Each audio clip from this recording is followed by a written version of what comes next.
Good morning, Emerson. It is Friday morning. We have a great show for you today. Matt, this isn't GME. We're going to see what's been happening all around campus. Yeah, that's better. Because this is Common Agenda. No, Matt! It's Closing Time Live with Matt and Cassidy. Seriously, what are you doing? It's April Fool's Day. Oh, great. It's going to be one of those shows?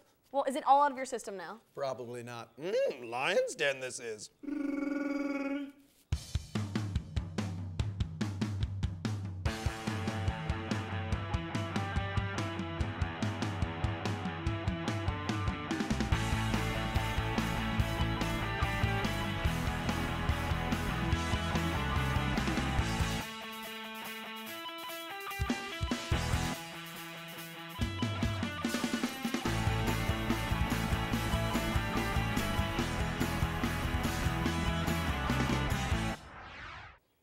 Well, it's been a couple of weeks since our last episode, and there have been a ton of updates from the Emerson athletic teams. Last episode, we took a look at the men's baseball team and their games over spring break. Today, we're going to look at the women's softball team and see how their season is going. They also traveled during spring break, but instead of going to Florida, they went to California.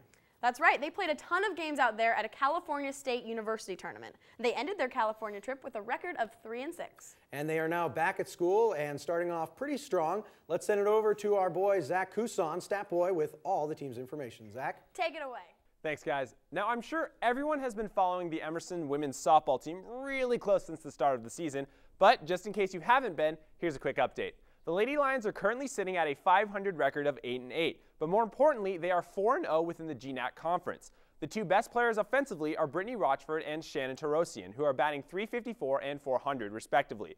As for the pitching, Alicia Danielle is leading the team with an ERA of 1.42 with only one game pitched. Kelsey Tuttle has pitched the most this season with a record of 4-3 and an ERA of 5.17. The next game is against Emmanuel College tomorrow in Nashua. Back to you guys.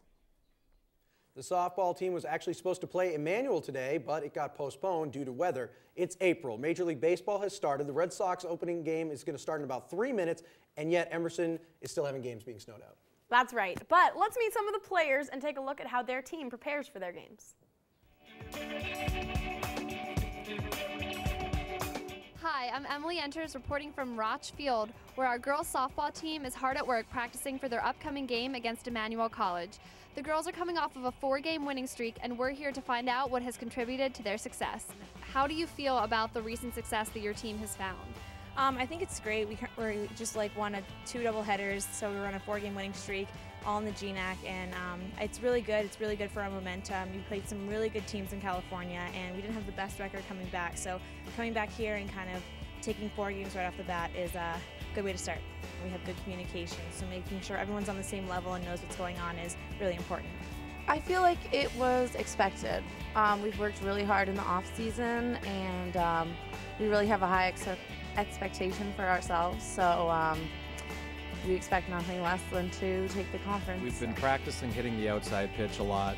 We've been working on being a better base running team, and the last couple games we haven't really played great defense. I guess we'll try to work a little harder on that, but really base running and hitting are the 2 things that we thought that we needed to work on a lot. We did, and I thought we were pretty successful the other day.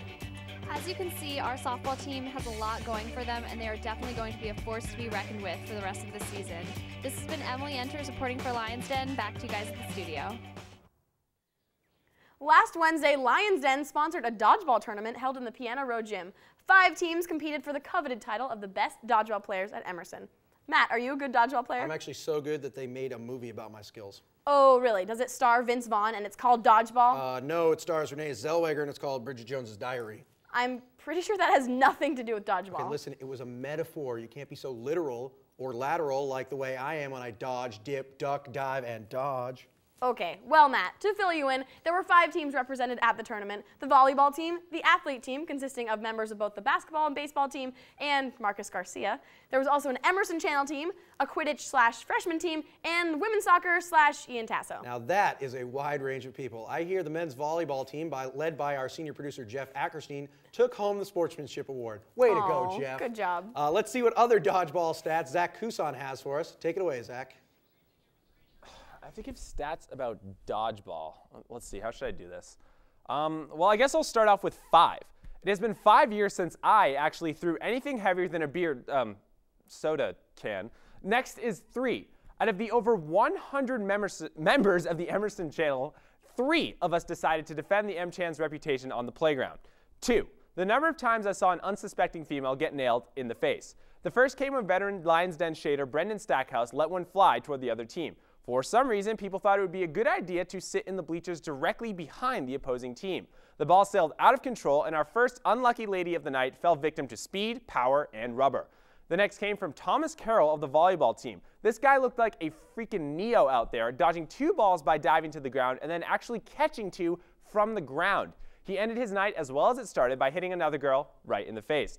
The eventual winners, I guess you could call them, was the basketball team along with moral support from Marcus Garcia.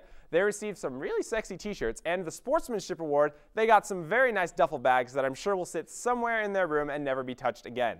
Sadler, is there anything funnier than a girl getting hit with a dodgeball?